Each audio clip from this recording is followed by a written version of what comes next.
The rules for required distributions from inherited IRAs have changed a lot in the last few years, and there's been some gray area about how new laws such as the Secure Act apply to inherited IRA RMDs. Though now in 2024, the IRS has issued additional guidance that hopefully makes this a little bit clearer. First, know that if you're the beneficiary of an IRA whose original owner passed away in 2019 or earlier, these changes do not apply to you. You still have your required distributions you've been making, none of that changes. You can just keep doing what you've been doing on these accounts. If the original IRA owner died in 2020 or later, the Secure Act applies to you, and there's a few more rules that you need to know about.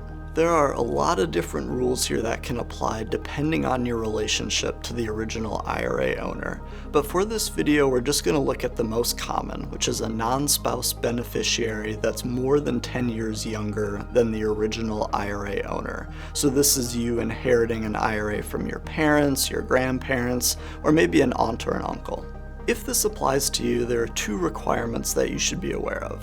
First, the inherited IRA must be fully withdrawn within 10 years. This was the big change from the Secure Act and opens up some potential tax pitfalls for those who fail to plan a tax-efficient way to draw down these accounts. In addition to that 10-year rule, beginning in 2025, there's an annual distribution that you must also take on these accounts. This is based on the original IRA owner's age, and effectively you have to take the RMD that they would have had to take if they were still alive. There are a lot of caveats to this rule. If you're a surviving spouse or within 10 years of age of the original IRA owner, you have a few more options.